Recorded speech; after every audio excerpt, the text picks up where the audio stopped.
এখানে দেখেন তালের আটি থেকে কিন্তু কাণ্ড বের হয়েছে, প্রত্যেকটা তালের আটি থেকে কিন্তু কাণ্ড বের হয়েছে। তো এইভাবে কিন্তু গাছ লাগাতে পারবেন আপনারা।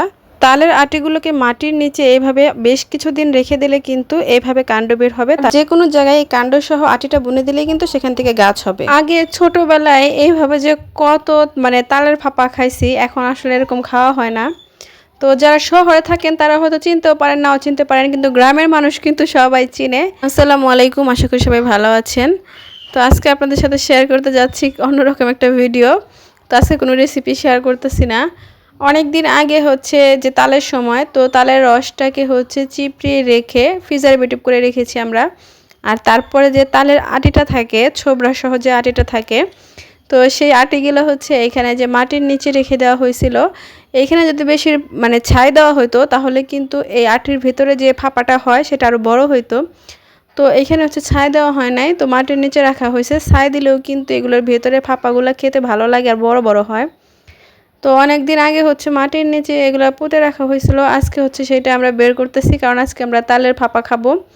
তো আমরা কিন্তু তালের ফাঁপাই বলি, আপনারা কি বলেন অবশ্যই কিন্তু কমেন্টে জানিয়ে যাবেন। আমরা তালের ফাঁপা বলি।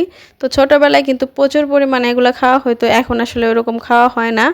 আগের মতো কিন্তু আসলে এখন কিছুই নাই। আগে যে পরিমাণ আমরা যা করছি এখন কিন্তু ওগুলোর কোনো কিছুই নাই। তো এই তালের ফাঁপাটা আমরা আগে মানে এত পরিমাণে খাইছি ছোটোবেলা থেকে, কিন্তু এখন আসলে ওরকমভাবে এতটা খাওয়া হয় না। তো গ্রামের মানুষ আছে যারা, তারা কিন্তু মানে কম বেশি তাও খায়, কিন্তু শহরের মানুষ কই পাবে আর কোথা থেকে খাবে। অনেকে হয়তো চিনেই না এটা কি, বা এইভাবে যে ভিতরের ফাঁপাটা বের করে খাওয়া যায় মাটির নিচে পুঁতে রেখে অনেক দিন পর, সেটা হয়তো জানেই না। তো এইখানে হচ্ছে আমাদের গেড়ে রাখা হয়েছিল। তো এইখানে আজকে যে মাটি খুঁড়ে কিন্তু যে কটা গেড়ে রাখা হয়েছিল সবগুলোই বের করা হবে।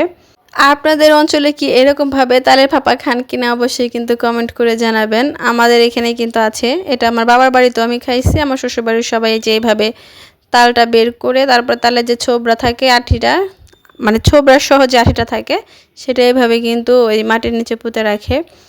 তো এদিক দিয়ে কিন্তু সবগুলো আমাদের এই যে মাটির নিচ থেকে বের করা হয়ে গেছে। আর এই যে একটা গাছ দেখায় আপনাদের, এটা হচ্ছে আমরা বলি এই গাছটাকে উলট কমট গাছ। এটা কিন্তু অনেক অনেক ঔষধি একটা গাছ, অনেক উপকার করে শরীরের জন্য, অনেক সমস্যা অনেক রোগের মানে ওষুধ এটা।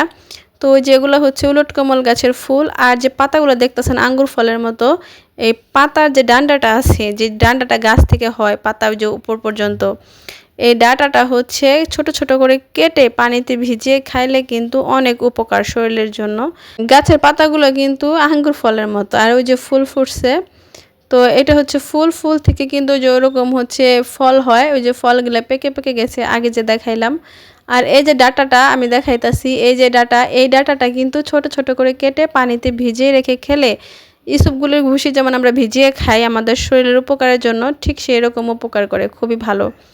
তো এখানে হচ্ছে আটিগুলো সব নিয়ে আসা হয়েছে, এখন হচ্ছে আটিগুলো ফাড়া হবে। তো দেখেন এটার ভিতর থেকে কিভাবে ফুপাটা বের করা হয়।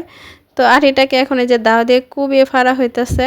আসলে এইগুলো দেখলে ছোটোবেলার কথা মনে পড়ে যায়। ছোটোবেলায় মানে এইগুলো নিয়ে কত যে ভাই বোনের সাথে মারামারি কারাকারি করছি, কার আগে কে খাবে, মানে এরকম একটা অবস্থা। তো দেখেন এই যে ভিতরে দেখেন নারকেলের ভেতরে যেমন ফাঁপা হয় সেরকম এই যে আমরা নারকেলের ফাঁপাও খাই, খুব ভালো লাগে। তো দেখেন এই যে এই তালের ভেতরে যে কি সুন্দর ফাঁপা, এগুলো কিন্তু খেতে খুবই ভালো লাগে। এই যে ভিতরের অংশটা, এটা কিন্তু নরম আর মানে মিষ্টি হয়, মিষ্টি আর নরম, খেতে খুবই ভালো লাগে। নারকেল যখন বেশি বাতি হয়ে যায় তখনও কিন্তু দেখবেন বড় ফাঁপা হয় ভিতরে। তো এটা হচ্ছে ওই ধরনের আর কি। এই যে কত সুন্দর সাদা একদম ফকফকা, আর এই যে ভিতরের অংশের যে সাদা অংশটা দেখতেছেন, এগুলোও কিন্তু মানুষ খায়। এগুলো হচ্ছে পানের সাথে সুপারির মতো খায়, ছোট ছোট করে চাবিয়ে খেতে ভালো লাগে। তো মাশাল্লাহ সবগুলোর ভিতরে আমাদের এই যে ফাঁপা হয়ে গেছে। এই তো আপনাদের সাথে শেয়ার করলাম তালের ফাঁপা। তো আপনারা যদি কেউ এইভাবে আমাদের মতো খেয়ে থাকেন অবশ্যই কমেন্ট করে জানাবেন। আর ভিডিওটা যদি ভালো লেগে থাকে অবশ্যই লাইক, কমেন্ট, শেয়ার, সাবস্ক্রাইব করে পাশেই থাকবেন। আজকে এই পর্যন্তই, ভালো থাকবেন সবাই, খোদা হাফেজ।